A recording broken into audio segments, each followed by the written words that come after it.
Welcome to house of Aadhya. வரப்போகிற விநாயகர் சதுர்த்திக்கு பிள்ளையாருக்கு ரொம்ப பிடிச்ச கொழுக்கட்டை இன்றைக்கி செய்ய போகிறோம். கொழுக்கட்டை வந்து சாதாரணமாக நம்ம ஒயிட் ரைஸில் செய்யாமல் இன்றைக்கி நான் ரெட் ரைஸில் செய்ய போகிறேன். ஒரு இனிப்பு கொழுக்கட்டை, ஒரு கார கொழுக்கட்டை. இனிப்பு கொழுக்கட்டை ராகியில் செய்ய போகிறோம், கார கொழுக்கட்டை ரெட் ரைஸில் செய்யலாம். வாங்க எப்படி செய்யணும்னு பார்க்கலாம். இனிப்பு கொழுக்கட்டைக்கு ஃபஸ்ட்டு நம்ம ராகி மாவில் இன்றைக்கி நம்ம செய்ய போகிறோம். ஸோ நார்மலாக மார்க்கெட்டில் கிடைக்கிற ராகி மாவு ஒரு கப் எடுத்திருக்கேன்.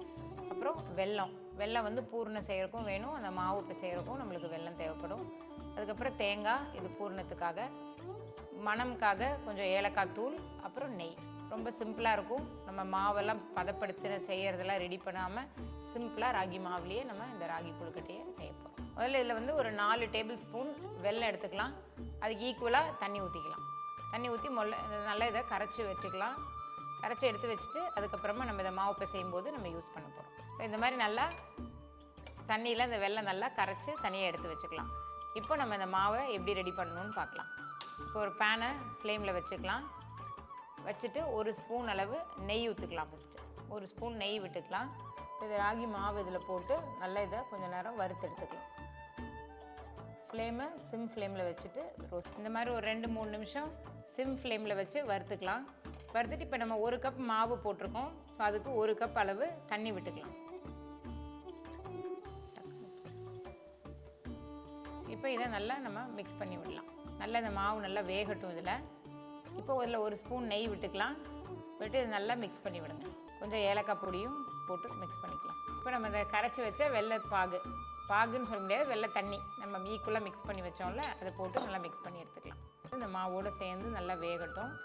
நல்லா நம்மளுக்கு சப்பாத்தி மாவு பதத்துக்கு வந்துடும். அப்புறமா நம்ம எந்த ஷேப் வேணுமோ அந்த ஷேப்பில் நம்ம இதை ரெடி பண்ணிக்கலாம். இப்போ இது நல்லா பாருங்கள், சப்பாத்தி மாவு மாதிரி நல்லா இந்த மாவு நல்லா குக் ஆயிடுச்சு. நல்லா இதில் இனிப்பும் இருக்கும், கொஞ்சம் ஏலக்காவும் போட்டிருக்கோம், நல்ல மணமாகவும் இருக்கும்.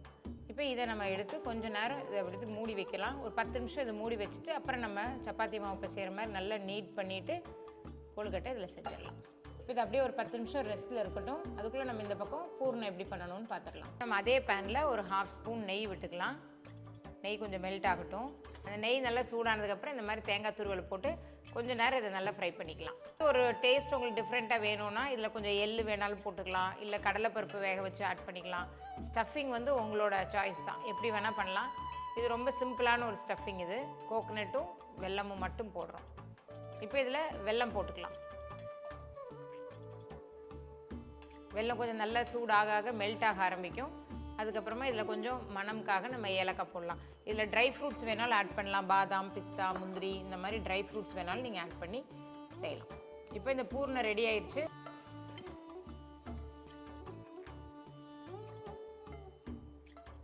இப்போ 10 நிமிஷம் ஆயிடுச்சு. பாருங்கள், இந்த ராகி மாவு நல்லா சாஃப்டாக ரெடி ஆகிருக்கு. இப்போ இது நம்ம சப்பாத்தி மாவு இப்போ செய்கிற மாதிரி கொஞ்சம் நேரம் நீட் பண்ணிங்கன்னா கொழுக்கட்டை நல்லா உங்களுக்கு சாஃப்டாக வரும்.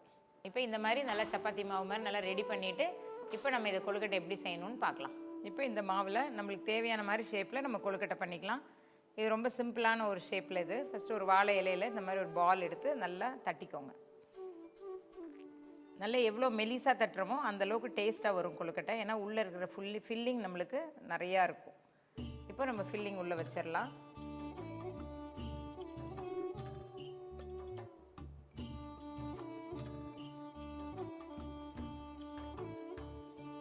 இப்போ இந்த மாதிரி ஃபில்லிங் வச்சுட்டு இந்த இலையோடு அப்படியே சேர்த்து மடிச்சிருங்க.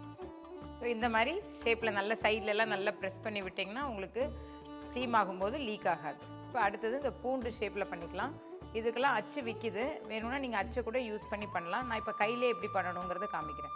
இப்போ இந்த மாதிரி ஒரு சின்ன பால் எடுத்துகிட்டு இந்த மாதிரி ஒரு கப் மாதிரி நீங்கள் ஃப்ளாட் பண்ணிக்கோங்க. ஃப்ளாட் பண்ணிவிட்டு உள்ளே ஸ்டஃபிங் வச்சிடலாம்.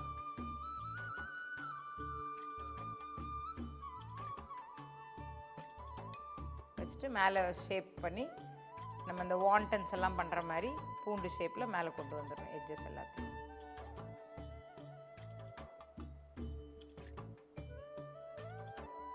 ரொம்ப சிம்பிளாக இருக்கும். இந்த மாதிரி டிஃப்ரெண்ட் ஷேப்ஸில் நம்மளே கொழுக்கட்டையை நீங்கள் ரெடி பண்ணிக்கலாம். ஒரு இட்லி பாத்திரத்தில் தண்ணி ஊற்றிக்கலாம். தண்ணி இந்த மாதிரி சூடானதுக்கப்புறமா இந்த ஸ்டீமரை உள்ளே வச்சுட்டு ஒரு 10 நிமிஷம் ஸ்டீம் பண்ணிங்கன்னா கொழுக்கட்டை ரெடி ஆகிடும். கையில் எடுத்துக்கோங்க. பாருங்கள், சூப்பராக கொழுக்கட்டை ரெடி ஆயிடுச்சு. அடுத்து கார கொழுக்கட்டை ரெசிபி நம்ம நெக்ஸ்ட் வீடியோவில் பார்க்கலாம்.